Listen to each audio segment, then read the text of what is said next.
Hello everyone, my name's Adam or Vox and welcome to a new set of Open Broadcaster or OBS tutorials. Recently, OBS has released the OBS Multiplatform software, which is a complete rewrite of OBS built from the ground up basically to be better and to support Mac, Linux, and Windows, whereas the original version only supported Windows with a quick Mac run. It has a ton of new advanced features and it runs a lot better, and overall it just looks like a much more professional software, and I think you'll really like it. So if you don't know what this is or you don't know how to get it, go ahead and head over to obsproject.com, the link will be in the description below, and click the download link for your appropriate platform. Mine will of course be Windows 10 right here, so I'll click the Windows button, it's going to download the MSI or rather EXE installer, I'm going to click save. Once it finishes downloading here on my Chrome download list, I'm going to tell it to open up and we're going to install the software. Just go ahead and hit next, I agree, and then tell it where to install and click install. Now it does not come with any viruses, the adware, bootloaders, anything like that, so you don't got to worry about that. Just go ahead and click next and install and you're good to go. This video is brought to you by TunnelBear. TunnelBear is an extremely fast and cheap, or even free, way to protect and hide your data and IP address from unwanted spying, by hiding it behind a bear. TunnelBear also zaps away tracking cookies and allows you to tunnel through other countries to avoid censorship. It's fast, affordable, and even has a free option. Click the link in the description below to try it out for free today. This video is also brought to you by our contributors to our Patreon campaign. Our patrons contribute to our work via a small monthly contribution to help us build bigger and better projects, content, and collaborations, and they receive early access to our videos across all of our channels. Check the description or YouTube card now to check it out. Now you may have noticed the number in the title of this video. These videos are going to be broken up over a series of tutorials, and I'm going to try to get them uploaded as quickly as possible, and as soon as they're available, they're going to be unlisted in this video playlist that will be linked in the description below or on the little YouTube card here that you can watch at any point in time. However, to not spam the sub box of my subscribers, I'm going to make them live in short bursts over the course of a week or so to give them some space. However, they will all be in the playlist below, so if you're looking for a topic, check that playlist before you request it in the comments. Feel free to request it in the comments, however, if there's something specific you want to learn how to do that you don't feel the tutorials have covered so far. Also, if you have issues with it not showing your with it showing a black screen or something like that, check the link in the description below. As always, there are a couple troubleshooting videos that I did for the original OBS, which will still apply here. And then there will be a link to OBS's support forum where you can post your system information, what problem you're experiencing, and they'll help you out pretty quickly. Now, in this first video, we're going to do a quick little interface tour, and I'm going to show you the overall interface of the software, and then I will show it with a screenshot comparison between the original OBS, because I'm using the original OBS right now to record this version, so I can't really show it on screen or it'll freak out.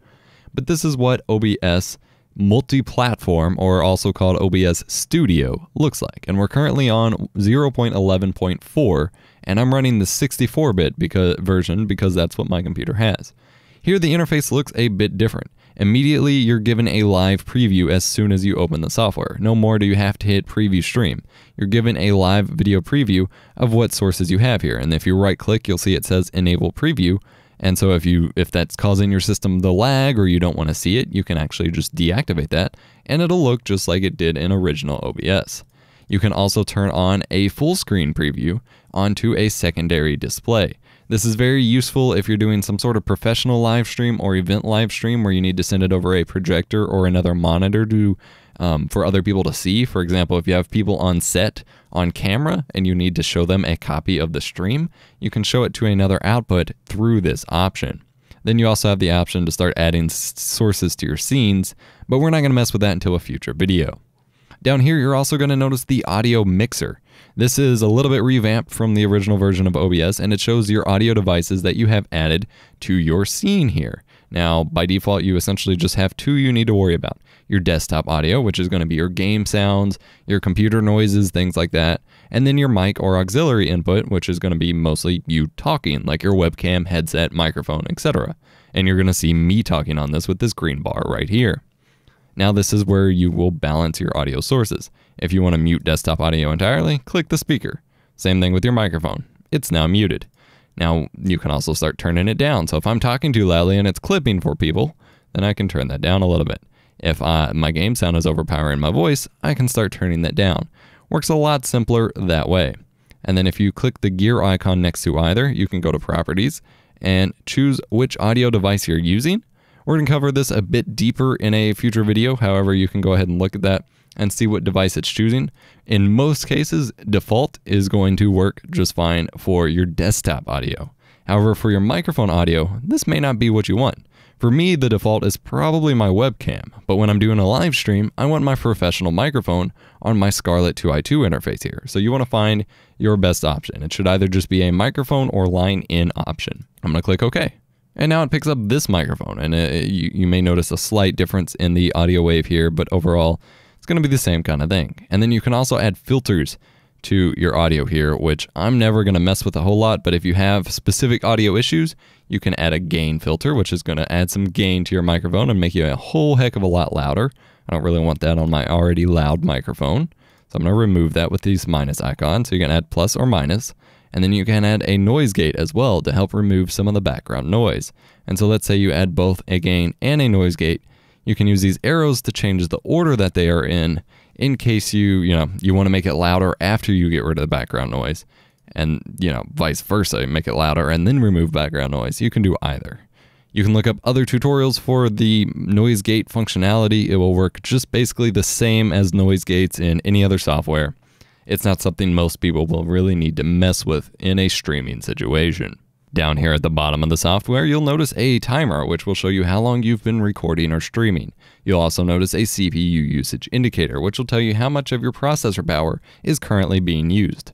You will notice that despite the fact that I'm recording with OBS right now on the other OBS window, I'm actually only using 0.5% of my processing power. That's pretty cool. Over here on the left, you will see the scenes and sources boxes. You will use these heavily to actually set up what your live stream looks like in the future videos. Then to the right, you'll have your start streaming, start recording, settings, and exit buttons. Settings is of course how you pull up your settings. Start recording and start streaming, pretty self-explanatory. Up here at the top, you have file, show recordings, remux recordings. This is a way to convert.